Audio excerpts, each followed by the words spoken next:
Hello, everyone. Welcome back to Academy of Astrology monthly transit podcast with me and Mandy. Hello, Mandy. How are you?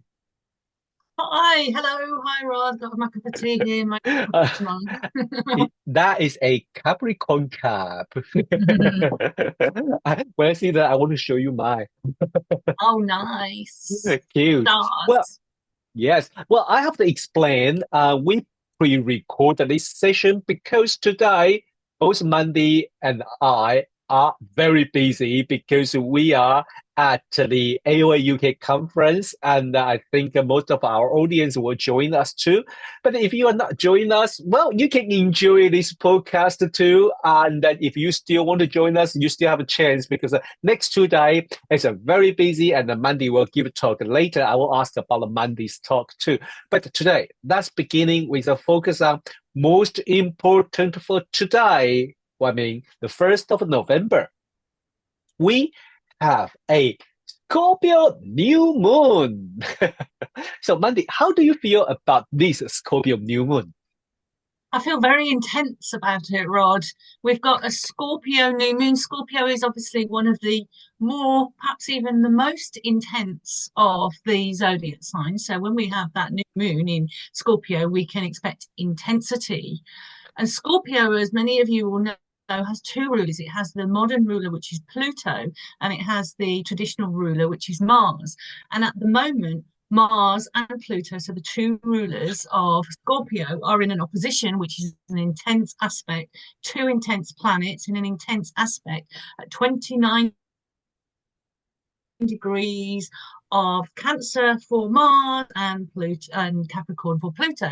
And that 29 degrees of any sign is intense. So we've got intense upon intense upon intense upon intense. So yes, intensity, I think, is a that's all you need to know. We can probably go home now. We're done. But not. But not. No, I think Monday usually have a very, very good view from here. So, but the first, yes, I have to agree 100%. I couldn't disagree. No one can disagree with you because, well, not only from our life, I think we can already find a small hint in our life. But if you look the world situation, well, the in the Middle East, in Ukraine, and especially the biggest show of this year is the U.S. presidential election, and that is also very intense because they are really close. Well, before I always do a kind of a forecasting, but this year I really find I have a challenge. I have a difficult to make up my mind, to be honest. So I will not go in that. And especially this year, I was really busy with my book. I was really busy chasing comment. I was really busy for this conference, which I love so much. And so I decided to let go of the doing the forecasting and invite, my colleague to do that. So on the this afternoon, I mean the 1st of November afternoon, we already have a Hakan teach us to do how to use the astrological tool to assess the outcome of an election. And well, if you still want to join us, you can still listen record until next year, January. So come to join us. But I just described this intense. But how could this intense situation, what should I say, unfold in our everyday life, Monday? Yeah, sure. So a new moon, of course, as we know, it's the dark of the moon. It's a time where we are invited to rest, we're invited to slow down, where we are invited to understand that we don't know everything because everything has not yet been revealed. Interesting what you said about not doing the forecasting for the US election, and it's a very difficult one to call. So it'd be really interesting. Hakan is a brilliant astrologer from Turkey, I believe, isn't he, Yeah. Istanbul? And he's a brilliant astrologer. So I'll be really interested to see what he says about it on Friday. He's opening the conference, which is amazing. Um, but it's too close to call at the moment, isn't it? So there's that Yes. intensity. There's that intensity that an opposition is almost like a balance, and oppositions seek balance, but there's no such balance in a sort of an election when there's two parties and there's a winner and there's a so-called loser. And last time there was an election, the loser wouldn't even concede that he lost, so that came to a lot of trouble. But that's we don't want to focus too much because you did ask me the question about personally. Mm, So I've already mentioned about the connection between this new moon, and it's a time really to sort of slow down, to take a pause, because it's quite a triggering aspect. This Mars Pluto is quite a triggering aspect, and if you look back to last month's podcast, monthly podcast, we talked about yes. a lot about the Mars Pluto opposition, and Marcus joined us as well and had some amazing insights from the traditional point of view as well. And I think it's time to sort of try not to, this is really hard, but try not to be triggered. If you can take a pause and relax a little bit and take a little bit of time out and try and just take a beat, a breath, or a pause before you react, because we will potentially feel triggered, particularly because Mars, as we talked about, I know I'm focusing on Mars Pluto rather than the new moon Yeah. itself. The new moon is going to move very quickly, but it does highlight, as I said, I hope I've emphasized it enough and intensely enough. But it does really highlight this Mars Pluto opposition. But this too shall pass. So we'll have like a bump in the triggering process of this Mars Pluto opposition under the new moon. So we do need to sort of, really kind of take a breath, take a pause, try not to react, try not to be too reactive. Mars is where you react, isn't it? It's a very Yeah. reactive. Mars calls for action. You want to do something, and that Scorpio energy can be quite fierce. It can be quite vengeful. It can be quite reactive. It also can be very cool, calm, slow to react, thoughtful, considered, strategic. So those are some other ways to sort of use that sort of Scorpio energy potentially in a positive way, by which time perhaps the moment will have passed and there'll be better perspective on things, because an opposition always asks you to see perspective as well. It's quite hard to find a perspective potentially sometimes when you've got Mars and Pluto involved, when you're involved in sort of the what can be that trigger, that sort of anger, that kind of that volcanic feeling that everything's kind of Mm. erupting all around you.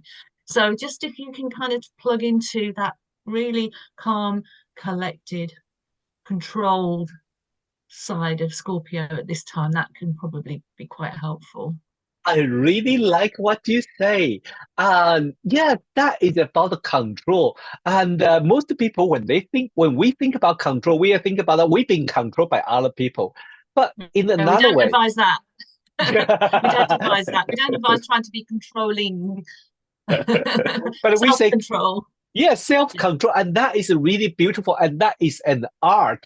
And I want to echo what you say from I think especially for the seasonal, for because the Scorpio season is the for the North Hemisphere is in the start getting dark. We have the we get darker earlier. This kind of things I only learned when I moved to London. Before, when I was in the tropical area, what is that?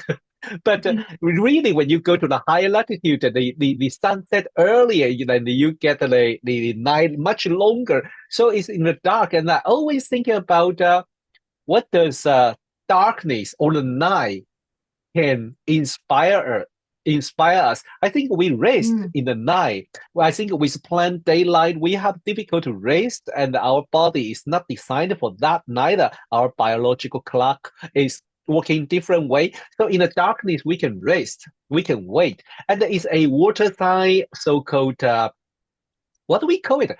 Positive and negative sign. Both sounds are not really right, but also the yin side and feminine side. So it's waiting rather than what do we say? Active one. So it's waiting for the to respond. So I like the way you say you take a breath and not really rush into the situation and just holding and see it. Should I show the new moon chart and we can talk about a little bit more depth into this chart? Yeah, holding the space. Yes. You were breaking up a little bit there, so sorry if this is coming across as if I'm interrupting you. You were breaking up a little bit. It's my internet, unfortunately. No, it's But all right. So should I show the chat, share the chart? let's let's have a look. Let's have a look at the chart. Yes. So here is the new moon chart on the 1st of November. And then this is for London. If we look at chart from the London, we have this new moon in the 12th house at 9 degree Scorpio. And Mandy just mentioned about the Mars Pluto. Well, we cannot avoid it because this is the key player of this moon, of this new moon. But very interestingly, I think this is not because we can see the tension there between Mars and the Pluto opposition.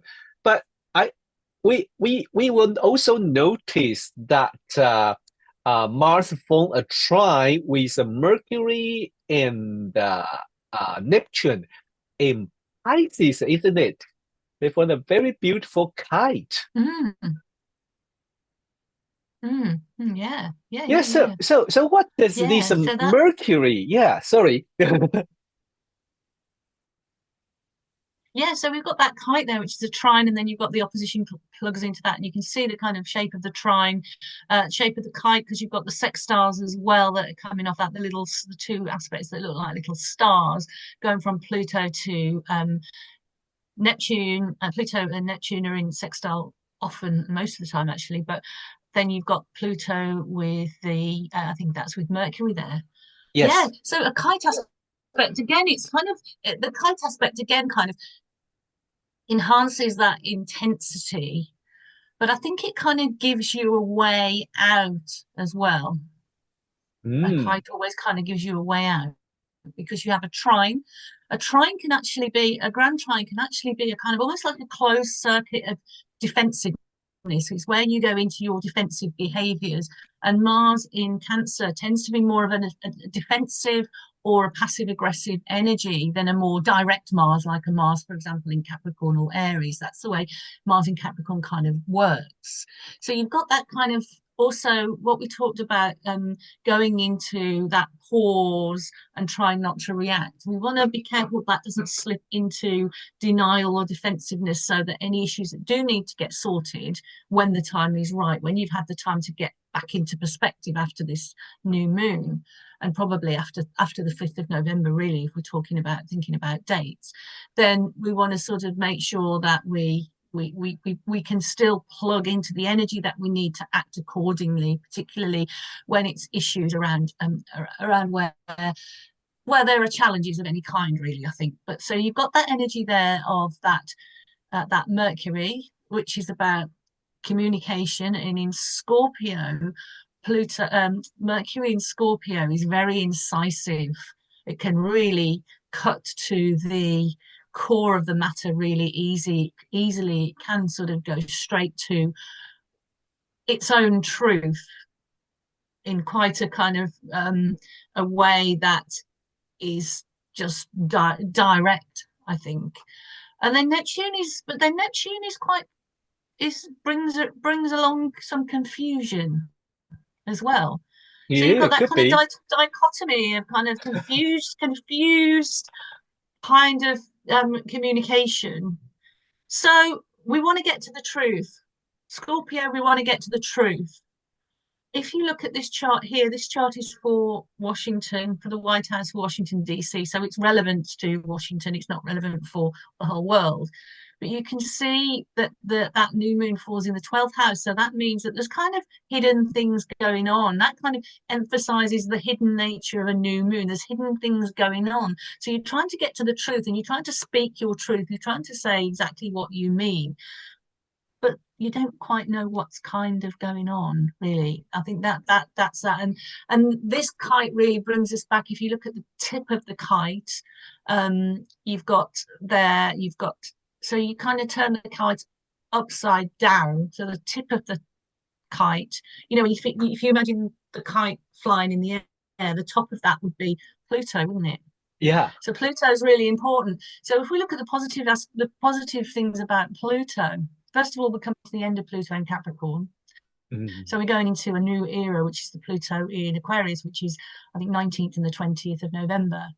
But we can use our own, I think it's about stepping into, it's our kind of the completion of that work of Pluto and Capricorn for individuals, but also for the world and governments. It's stepping into its power in a responsible way, solving problems in the world in a practical way. And this obviously goes on all levels, because when we're in Aquarius, then the new energies start to come in.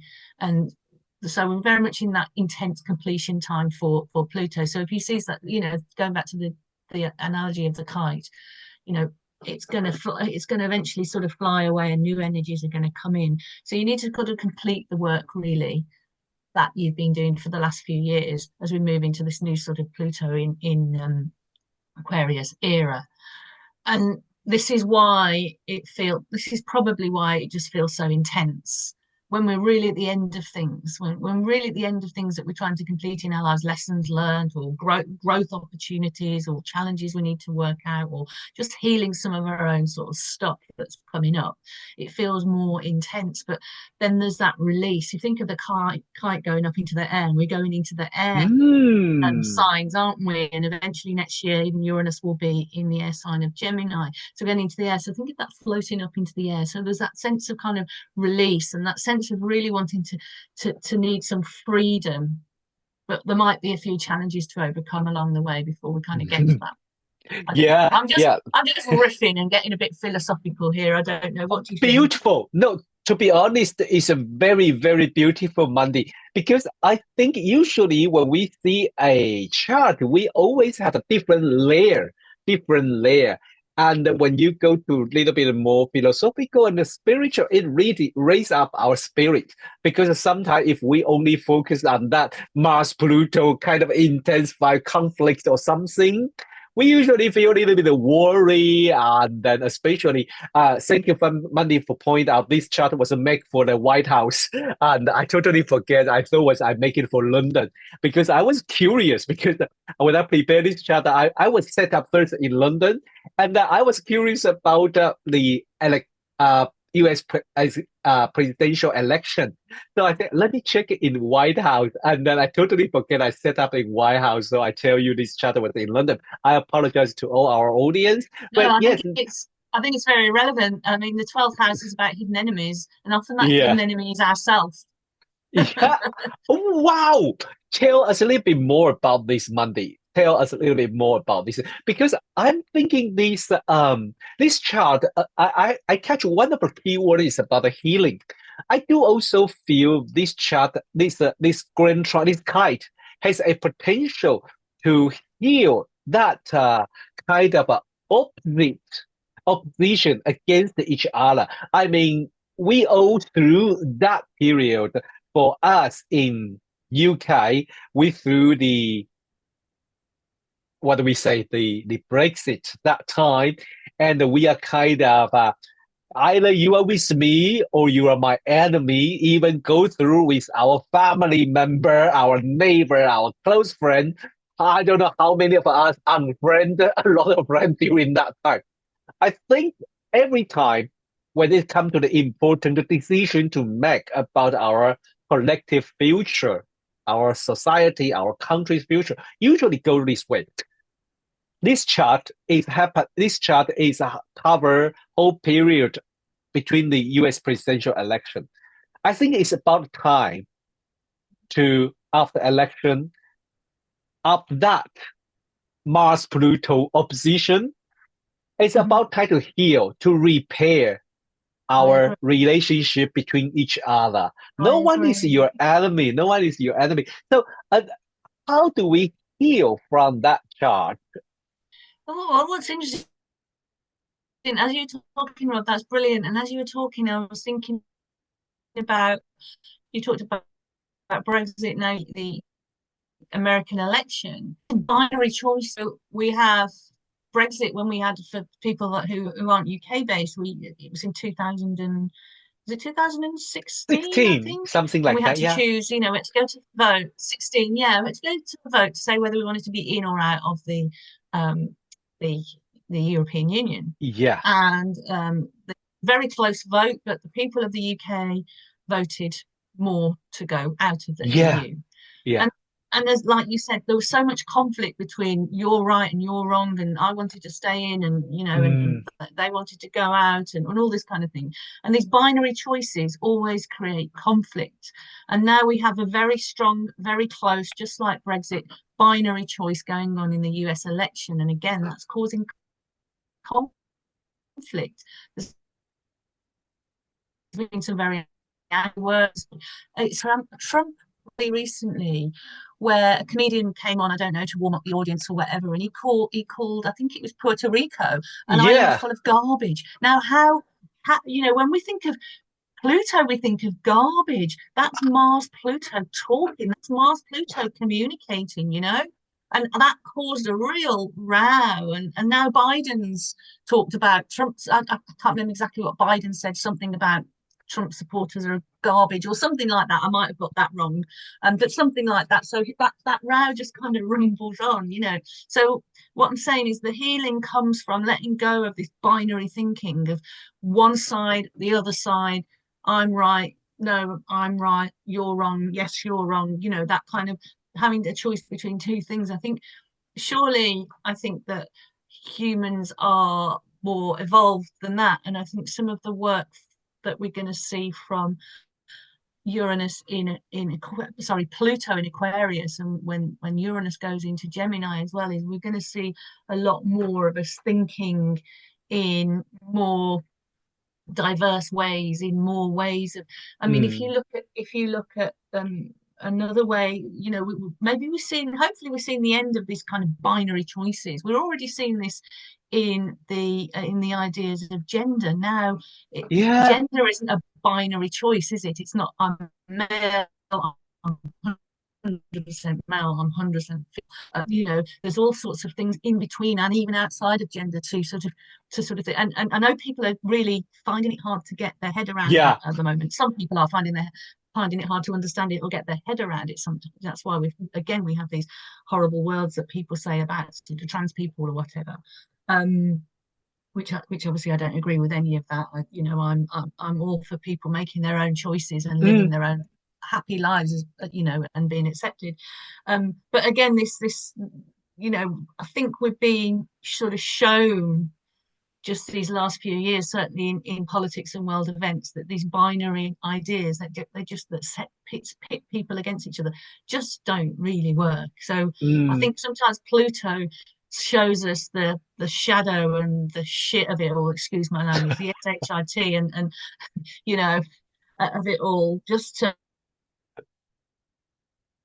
make us aware.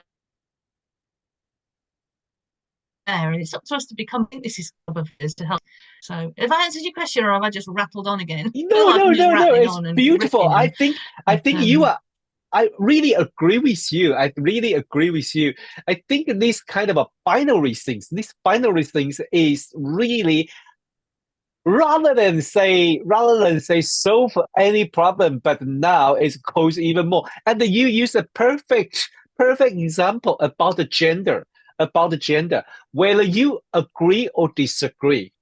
Nowadays, the fact is, we know there are but I know a lot of people disagree. Say you either male or female. But even the scientists tell us, even you have X chromosome, you can still be biological female. But the people say, no, you're wrong. I say, mhm, no, it's not that I'm wrong. mhm, It's what your definition maybe is out of date. Not wrong. Just a little bit before. mm, Now we mm, find these. Whether you agree or not, they exist. Let's say that they exist. So mhm, how about we face mhm, the factor, recognize they exist, and then learn, find a way to coexist living together and respect each other. And I think very Mm. interesting. What are you talking about Pluto in moving between a Capricorn to the Aquarius? I know that I wasn't prepared for this, but I just can't stop the thinking every time when the Pluto moving into a sign, that the theme of that sign has been shaken, has been disrupted, and kind of try to scrap, try to polish, try to go through it very hard. In the end, we maybe have some room or some debris remind and to build up again. We can see the political for last Mm. 16, 15 years when Pluto moved into Capricorn. And look how we trust our politicians, how we trust the people we choose, how we make our decision, even we say we have a democratic government, but how they ruin our life in some way. And we all shocking when they impose, I mean, the Mm. traveling, or you have to wear a mask for your own good. But then you can see still a lot of people say, no, I don't want, I disagree, I refused. And then people more and more, they, one way or another, they kind of distrusted the government they choose. And that's Mhm. Pluto in Capricorn. Mhm. Mhm. So I mean, we have to working Yeah, there's really hard been to, yeah, to find something there. mm, Yeah, there's been a real kind of drop in I think in many countries, certainly in the UK, trust in government has actually it started to diminish. And this is perhaps part of the Pluto in Aquarius process. But interesting when you look at the new moon, this new moon on the 1st of November. I think I'm right in saying I might have to just double check the chart again that there's a trine to sure. Saturn, isn't Let there, me in there? Yes, yes. Let me show the chart. Yes, there is a try to start I mean, that can here. be a good thing. It's trine. We're talking about this trine to Saturn, um, from the new moon to Saturn. Saturn is in Pisces. So I think how we can use that to our advantage during this very intense time. We've already talked about, retreating a little bit, taking a breath, taking a pause. Saturn there can be used to help us to sort of set those boundaries, to be Mm. able to put a bit of self-protection in, to sort of say kind of no, and to really protect ourselves. And you might think Saturn in Pisces might not be associated with grounding, but did you know you can ground yourself very effectively just by being hydrated? And sometimes when you are dehydrated, that can cause anxiety. So make sure to stay hydrated and have um, baths in, salt baths or salt scrubs and Oh, like that. If you're looking for some sort of things that might be able to help out a little bit while if you are feeling a little bit stressed. And the other thing I'll quickly say is that this Mars Pluto and this new moon might trigger your own Mars complex in your own chart. Well, whatever your Mars is, whether your Mars is in Aries, Taurus, Libra, whatever, wherever it is, it may trigger your own Mars as well. So to sort of bear that in mind, especially if you have a Mars Pluto aspect in your chart, whether or not that Mars Pluto aspect or your own Mars touches with this Mars Pluto aspect or with this new moon or anything else that's going on. So that's another thing. So think about how your Mars works for you, as well as how this Mars is working in Cancer as well. I think might be important.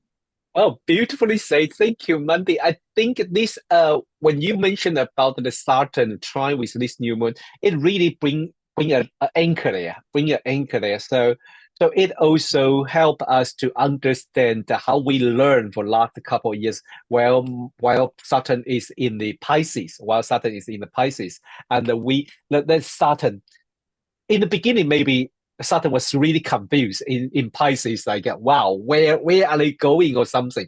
But now I think Saturn gained enough experience because soon when it move direct, it will go straight to the Aries, but he will go retrograde to Pisces again. So I think we can apply what we learned for last couple years last two Mhm. years and then use that wisdom to ground ourselves. And I like your stay hydrated. And that is a very literally and but also very true, very true. So, well, thank you, Monday. I mean, today we miss Marcus. He is really busy at this moment. So, but I really think the next month we will have all of us back, prepare for next year. Going to be fun because next year we have a lot change, right? We have a Mhm. Neptune, Saturn, all going to move the sign. I think Uranus is also. Uranus, yeah. Yeah, so I was like, when I look at those changes, I was like, wow. Brace yourself. I didn't say bad thing. I'm just like people, when we face the change, we need to get ready for it. So I think next month we are going to focus on those things about the 2025, the lot of the change. But thank you, Mandy, today to take your time out and talk about this new moon chart and bring a very, very, very well grounded and take a breath to not rush into the situation during this uh new moon with the Mars Pluto opposition, because usually we will notice that rather than focus on other Mhm. parts, but that is so important. Well, anything you want to add on before we say goodbye to everyone? Oh, just to say, send lots of love to everyone as always. Everyone that's watching, have a good new moon. It'll be interesting, and think in a couple of weeks' time there'll be a full moon where we shall Yeah. have a lot more information. We might feel a little bit sort of frustrated because we don't have all the information that we want. We don't know what's really going Mm, on. Let things unfold, they will unfold, and don't forget about that integrity as well, and self-control, but not controlling others. But yeah, we're looking forward to the conference starting Friday and going through the whole yay. weekend. So it's all very exciting. Yeah, so well, for those who join us for the conference, I will see you from Friday. And for rest of you, enjoy this view, enjoy this new moon, and have a good weekend. See you next month. Bye bye. Bye.